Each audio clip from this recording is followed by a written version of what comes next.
السلام علیکم ویورز، آئیے اس ویڈیو میں آج دیکھتے ہیں کہ خلافت عثمانیہ کیسے ختم ہوئی۔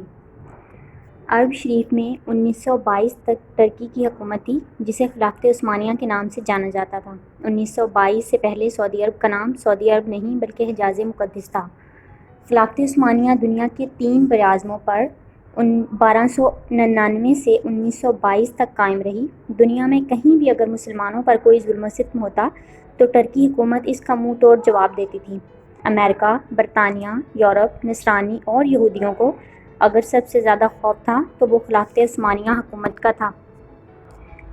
امریکہ اور یورپ جیسوں کو معلوم تھا کہ جب تک خلافت عثمانیہ ہے ہم مسلمانوں کا کچھ بھی نہیں بگاڑ سکتے۔ امریکہ اور یورپ نے خلافت عثمانیہ کو ختم کرنے کی سازش شروع کر دی۔ 19ویں صدی میں سلطنت عثمانیہ اور روس کے درمیان بہت سی جنگیں بھی ہوئیں۔ چونکہ مکہ اور مدینہ مسلمانوں کے نزدیک قابل احترام ہیں، اسی لیے انہوں نے سب سے پہلا فتنہ وہیں سے شروع کروایا۔ امریکہ اور یورپ نے سب سے پہلے ایک شخص کو کھڑا کیا جو کہ کرسچن تھا، جو ایسی عربی زبان بولتا تھا کہ کسی کو اس پر شک نہیں ہوا۔ اس نے عرب کے لوگوں کو خلافت عثمانیہ کے خلاف یہ کہہ کر گمراہ کرنے کی ناکام کوشش کی کہ ہم عربی ہیں اور یہ ٹرک اجمی ہیں، ہم اجمی کی حکومت کو کیسے برداشت کر رہے ہیں، پر لوگوں نے اس کی ایک نہ مانی اور وہ شخص رسوا ہوا۔ وہ شخص لارنس آف عربیہ کے نام سے مشہور ہوا۔ پھر امریکہ نے ایک اور شخص کو کھڑا کیا جس کا نام عبدالوہاب نجدی تھا۔ عبدالوہاب نجدی کی ملاقات عرب کے ایک سوداگر سے ہوئی جس کا نام ابن سعود تھا۔ اس نے ابن سعود کو عرب کا حکمران بنانے کا لالچ دیا۔ پھر ابن سعود نے مکہ، مدینہ اور طائف میں ترکی کے خلاف جنگ شروع کر دی۔ مکہ، مدینہ اور طائف کے لاکھوں مسلمان ابن سعود کے ڈاکو فوج کے ہاتھوں شہید ہوئے۔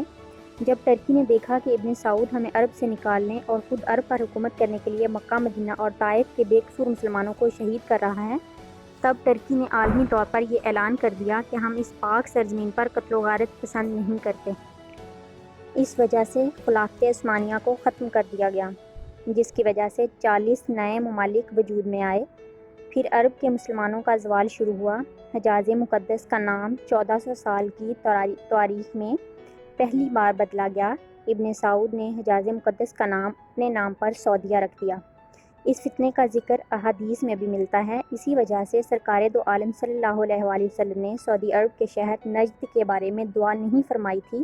اسی نجد میں ابن عبدالوہاب نجدی پیدا ہوا جس سے انگریزوں نے ایک نئے مذہب کی بنیاد ڈلوائی اور یہی شہر مسلمہ کذاب کا جائے پیدائش بھی تھی۔ لیکن دنیا کے مسلمانوں کی آنکھوں میں دھول جھونکنے کے لیے انگریزوں نے اس نجد شہر کا نام بھی تبدیل کر کے ریاض رکھ دیا جو آج کل سعودیہ کا دارالحکومت ہے۔ حرم شریف کے جن دروازوں کے نام صحابہ اور اہل بیت کے نام پر تھے ان کا نام آل سعود کے نام پر رکھا گیا۔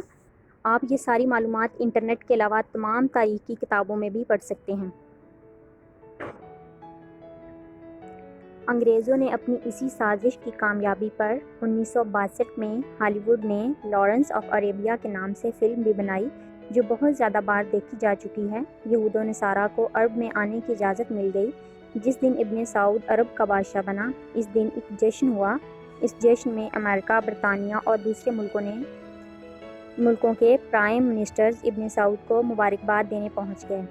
جس عرب کے نام سے یہود و نصارہ کانپتے تھے وہ سعودی امریکہ کے اشارے پر ناچنے لگے اور آج بھی رندوں کے ساتھ ناچ رہا ہے۔ یہود و نصارہ کی اس ناپاک سازش کا ذکر کرتے ہوئے علامہ ڈاکٹر محمد اقبال نے اپنے کلام سے کچھ اس طرح لکھا ہے: وہ فاقہ کش جو موت سے ڈرتا نہیں ذرا، روح محمد مصطفیٰ اس کے دل سے نکال دو۔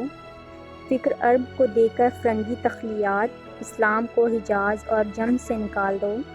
اللہ تعالیٰ مسلمانوں کو ایسے فتنوں سے محفوظ فرما کر پھر سے خلافت کی دولت عطا فرمائے اور ہمیں ماضی کی تلخ حقائق کو سمجھنے کی عقل عطا فرمائے۔ آمین ثم آمین۔